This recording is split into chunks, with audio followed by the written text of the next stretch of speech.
Bonjour à tous, merci d'être ici pour nous écouter. Alors, nous avons commencé notre travail par une analyse des infrastructures et des mobilités en tant que travail préliminaire. Tout d'abord sur la communauté de communes de Cap Excellence, puis plus précisément sur Pointe-à-Pitre. Nous avons alors découvert cette grande voie structurante qui est le boulevard Chanzy, qui se transforme après en boulevard Fédère et en boulevard de Chauvel. Après une première analyse, nous nous sommes rendus compte que cet axe était quand même très disparate, mais qu'il proposait aussi de nombreuses opportunités à saisir. Nous avons pu observer sur ce boulevard une omniprésence de la voiture qui est renforcée par de nombreuses voies très larges et qui leur permettent de garder le monopole. De plus, nous avons de nombreux parkings du côté de la ville ouverte ainsi qu'un stationnement très développé le long des voies. On retrouve le long du boulevard entre du coup, la ville ancienne et la ville nouvelle de grandes emprises foncières et de nombreux grands équipements comme la mairie, le centre d'art ou l'hôpital. De plus, cet axe est appelé à se renouveler très fortement car on observe beaucoup de zones à construire et des zones favorables pour la mutation, où la mutation est possible et souhaitable.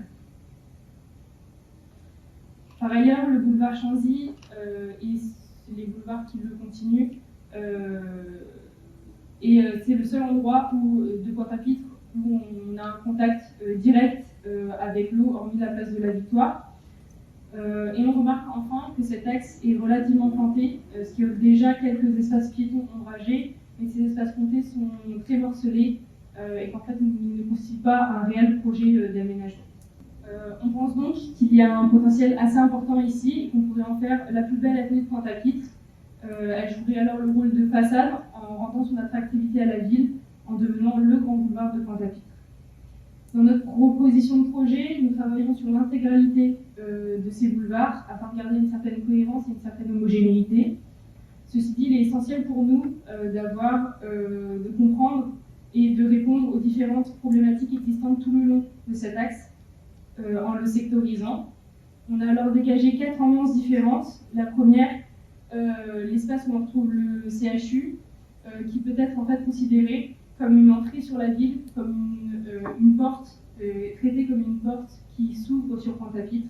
La deuxième séquence que nous avons relevée, qui se trouve entre le CHU et le centre-ville, est composée d'ensembles d'habitations très différents qui offrent un contraste fort entre d'un côté du boulevard un quartier spontané et de l'autre côté la nouvelle ville.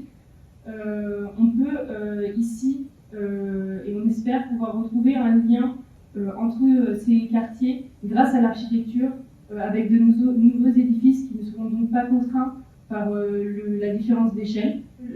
Entre le centre-ville et ce pôle administratif qui est déjà en mutation, où nous nous trouvons avec l'hôtel de ville, l'ancienne poste et la CAF, nous pensons pertinent de valoriser davantage les espaces publics tout en privilégiant les mobilités douces avec de nouveaux axes transversaux qui rejoindraient le cœur du centre-ville et de l'autre côté les avions. Enfin, pour le quartier Loricisque, l'objectif serait de renforcer la logique de vue, de villégiature, de sport et de paysage qui est déjà présente. Afin de répondre à ces différentes problématiques, notre projet serait l'élaboration d'un parc linéaire qui permettrait de créer un véritable lien entre les mangroves de basse terre et les grands fonds de grande terre. Pour cela, on aimerait implanter des aménagements très plantés et penser la ville comme une promenade le long de ce boulevard. Ce parc linéaire, qui a une épaisseur variable, serait introduit à l'entrée de la ville par un jardin botanique qui prendrait place sur le site du CHU. Donc nous avons dégagé différentes thématiques qui nous permettraient de développer les aménagements au sein du parc linéaire. Donc, tout d'abord, nous avons commencé à ébaucher des stratégies et des pistes de réflexion. Tout d'abord sur les espaces publics tels que les places ou les espaces de déambulation qui sont pour nous un enjeu majeur pour définir une cohérence sur tout le long du parc et laisser plus de place aux piétons. Il en est ainsi aussi pour les espaces plantés où on aimerait créer une véritable opération paysagère qui se développerait tout le long de ce parc linéaire. De plus, il nous paraît essentiel de modifier le schéma des chaussées afin de pallier aux problèmes de nivellement qu'on retrouve au niveau du boulevard et aussi de désengorger cette baladresse des voitures.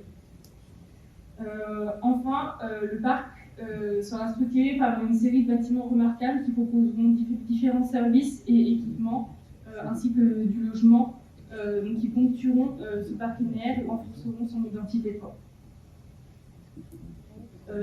Ici, vous trouverez nos pistes de réflexion aussi sur l'aménagement du boulevard, surtout sur la circulation et le partage de la chaussée. Pour synthétiser notre propos, l'objectif est de systématiser une approche de valorisation de cette belle adresse qu'est le grand boulevard de Pointe-à-Pitre, grâce à un parc linéaire pour en faire un lieu de promenade autour du bâti. Merci pour votre